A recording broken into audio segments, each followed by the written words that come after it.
Hello বন্ধুরা, welcome to our channel Preeti's দুনিয়া। প্রীতিস দুনিয়াতে আপনাদের সবাইকে স্বাগতম। সবাই কেমন আছেন? গিয়েছিল দুর্গাপূজা, আমরা সবাই গিয়েছিলাম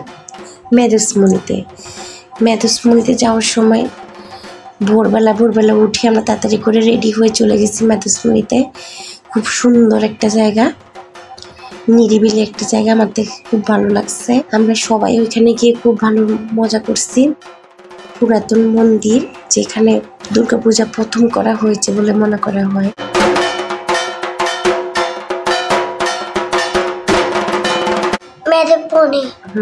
মেদোসমণিতে ওইখানে গিয়ে আমরা পূজা দিয়েছিলাম, অঞ্জলি নিয়েছিলাম। আমরা গিয়েছিলাম নবমীর দিন ভাবছিলাম যে ভিড় হবে না। আমরা যখন গিয়ে পৌঁছেছিলাম তখন অনেক সকাল ছিল, কিন্তু পরবর্তীতে আস্তে আস্তে ভিড় বাড়তেছিল। প্রীতি তো ঘুরে ঘুরে দেখতেছিল। এটাই যে একটা মন্দির সেটা না, আরও অনেক মন্দির ছিল। যেহেতু বিগ্রহ ঠাকুর আছে সেহেতু আমরা তুলি নাই, ভিতরের প্রতিমাগুলো তোলার নিষেধ ছিল, তা আমরা তুলতে পারি নাই। কিন্তু অনেক বিগ্রহ মন্দির ছিল। আমরা প্রথমে সকাল ভোরে ঘুম থেকে উঠে বের হয়ে গেলাম, কিছু ফল ফ্রুট কেনার আশায় গেলাম। তারপর দেখলাম যে সকাল সকাল তো ফল ফ্রুট এত ভালো পাওয়া যাচ্ছে না। তারপর আমরা উঠে গেলাম সিএনজিতে। ওইখানে তেমন কোনো গাড়ি যায় না, সিএনজি বা নিজস্ব গাড়ি হলে নিয়ে যাওয়া যায়, এছাড়া আর কোনো যাতায়াতের কোনো রাস্তা নেই। এখন আমরা সুন্দর একটা ব্রিজ উঠলাম, যেটা এই ব্রিজটাতে শুধু ট্রেন চলে আর সিএনজি চলে, আর মাঝে মধ্যে পিক আপ চলে, তখন জ্যাম বেজে যায়। বাট ট্রেনের রাস্তা এটা হচ্ছে কালুরঘাট ব্রিজ, আই থিঙ্ক। আমি দেখলাম তো, ট্রেন সামনে চলে, গাড়ি পিছনে চলে।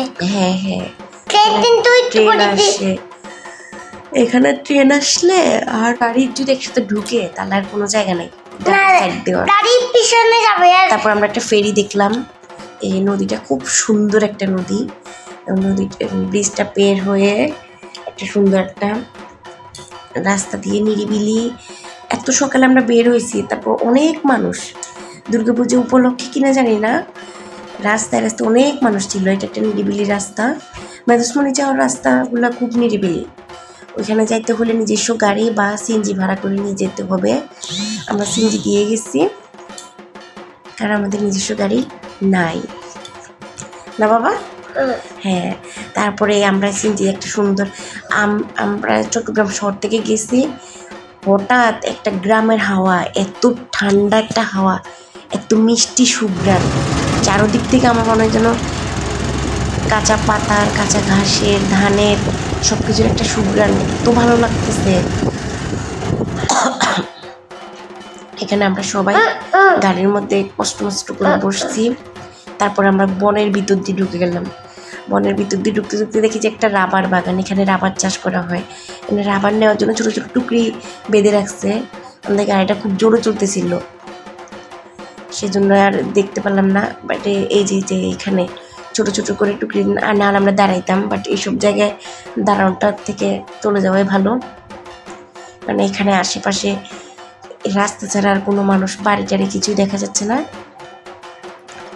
বাট রাতে খুব রিস্ক এসব রাস্তাতে, দিনের বেলা যাই আসছে। চট্টগ্রাম থেকে কিন্তু বেশি দূরে না, কিন্তু যেতে হলে একটু দিনে যাওয়াই ভালো, সকাল গেলেই ভালো।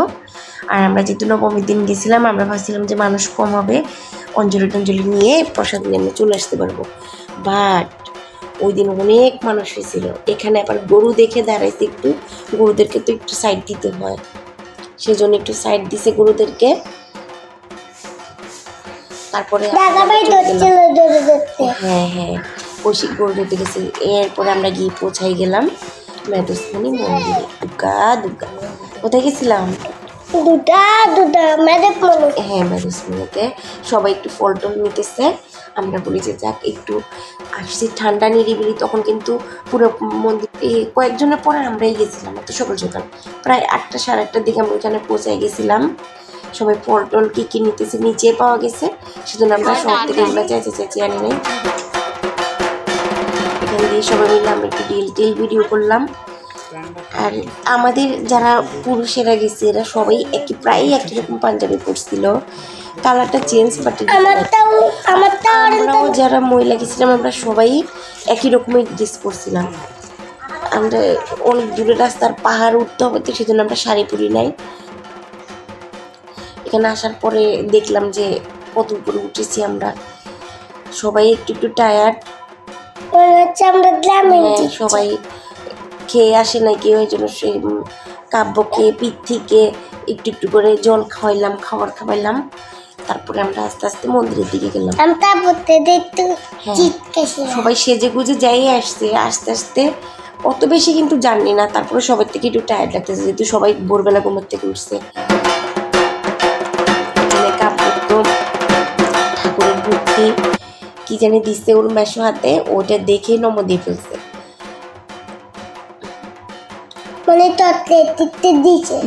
এখন আমরা দেখতেছি পূজাতে বসছে, যেহেতু বিগ্রহ ঠাকুর সেহেতু আমরা ভিডিও করি নাই, সামনেও যাই নাই, ভিডিও করি নাই, না জাস্ট দূর থেকে একটু দেখানোর চেষ্টা করলাম। আমরা সবাই আস্তে আস্তে বসে পড়লাম। আর কাব্য কি করতেছে, কাব্য তো বলতেছে মানে দুষ্টামি করার জায়গা আছে, দুষ্টামি করি। পিঠির কতক্ষণ ভালো লাগে কতক্ষণ ভালো লাগে না, ওয়েট করতে কারোই ভালো লাগে না। বাট এখন দেখা যাইতেছে মানুষ কম, হাফ অ্যান আওয়ারের মধ্যে দুনিয়ার মানুষ চলে এসছে। আমরা এটা আরেকটা মন্দিরে গেলাম, আমরা বলি যে বাচ্চারা থাকতে চাইতেছে না, সেজন্য আমরা আরেকটা মন্দিরে গেলাম। মেধসমণি আশ্রমে অনেক মন্দির আছে, কিন্তু হাঁটতে হবে, পাহাড়ে উঠতে হবে, পাহাড় থেকে নামতে হবে, উঠতেও মন্দির আছে, নামতেও মন্দির আছে, অনেক ঠাকুর আছে এখানে, কিন্তু একটু হাঁটার প্রয়োজন আর কি। বয়স থাকতে থাকতে সব জায়গায় ঘুরে আসা ভালো, কারণ একটা সময় পরে আর এগুলা হাঁটা যায় না, এক জায়গায় গেলে হয়রান হয়ে যায়। সেজন্য আমরা গেলাম। আর আমরা মন্দিরগুলো খুব কাছ থেকে ভিডিও করতেছি না, যেহেতু আমি বলতেছি বিগ্রহ ঠাকুর ভিডিও করা নিষেধ না, ওরকমভাবে নিষেধ করা নাই, বাট তারপরও সব কিছু তো ভিডিও ধারণ করা ভালো না। আর এখানে কাব্যর খিদা লাগছে, কান্নাকাটি শুরু করছে। পরে আমরা নিয়ে আসলাম। এখানে রাস্তার মধ্যে মানে মন্দিরে যাওয়ার রাস্তার মধ্যে অনেক খাবার বিক্রি করে, অনেক খাবারের বিক্রি করে, আইসক্রিম, শরবত, জল সব বিক্রি করে, যদিও ভালো খারাপ জানি না, সব বিক্রি করে। এখান দিয়ে পিতৃর বাবা আমরা অঞ্জলি টঞ্জলি নিয়ে প্রসাদ টসাদ নিয়ে নেমে গেছি, তখন আর ভিডিও টিডিও করি নাই। যেখানে যে সেখানে মানুষ পিতৃ বাবাকে কেন জানি বলে যে হেল্প করতে, আর ওর বাবা হেল্প করে দেয়। এই জিনিসটা আমাদের খুব ভালো লাগে, তাই আমি একটু ভিডিও করে রাখলাম যে দেখো তুমি সব জায়গায় গিয়ে হেল্প করো সবাইকে। বাবা হাসতেছে। এখানে একটা নতুন ধরনের আইসক্রিম দেখলাম, যে ছোট ছোট গোল গোল, ওইটা নাকি 10 টাকা নাকি 15 টাকা করে বলছে, একবারে ছোট ছোট কিন্তু গোল গোল, ছেলে মিলে বিক্রি করে। আর এত ভিড় হয়ে গেছে ক্ষণিকের মধ্যে, আমরা দেখছিলাম অল্প ভিড়, বাট হঠাৎ করে অনেক ভিড় হয়ে গেছে। পিথি তো আর থাকতে চাইতেছে না, ও তো মানে অবস্থা খারাপ, ও বলতেছে গরম, আমি থাকবো না, আমার জাল লাগে। ও তোমার জাল লাগছিল, প্রসাদ খেয়েছে দেখে। এখন আমরা চলে গেছি আরেকটা মণ্ডপে, খুব সুন্দর আরেকটা পূজা দেখতে গেছি, ওইখান থেকে বাসায় ফিরে যাবো। যেহেতু আজকে নবমী, আজকে টায়ার্ড হলে তো হবে না, কারণ আজকে টায়ার্ড মানে কালকে শেষ। সেই জন্যে আমরা অনেক ঘুরলাম, ঘুরতে ঘুরতে ঘুরতে ঘুরতে পা পুরা ব্যথা আমাদের, কারণ সবাই বাইরের খাবার দিনে রাতে প্রসাদ খেয়ে অবস্থা খারাপ। আর রাতে গিয়ে আর ভিডিও করি না, এটা হচ্ছে পরের দিনে বিসর্জনের সময়। আমরা সন্ধ্যায় সারাদিন সবাই রেস্ট নিয়েছিল, আর ওই দিন খুব বৃষ্টি হয়েছিল দশমীর দিন। তো সন্ধ্যার দিকে আমরা গেছিলাম একটু পতেঙ্গার দিকে, দেখি যে তখন বিসর্জনের সবাই অনেকে বিসর্জন দিচ্ছে, অনেকে নিতেছে, অনেকে জ্যামে আটকে রয়েছে, মানে সব জায়গায় ভিড়। এবার দুর্গাপূজাটা সত্যি সুন্দর হয়েছে, অনেকগুলা দূর আমার হালাই দিচ্ছে। হ্যাঁ, অনেক। আমাদের বাসার সামনে 3টা হয়েছিল। হ্যাঁ, আমাদের বাসার সামনে 3টা হয়েছিল দুর্গাপূজা। এবার দুর্গাপূজা খুব শান্তিভাবে হয়েছে। তুই সবাই ভালো থাকবেন, সুস্থ থাকবেন, আর আমাদের চ্যানেলটিকে সাবস্ক্রাইব করে দিবেন। ধন্যবাদ। আর আপনারা অবশ্যই সাবস্ক্রাইব করবেন।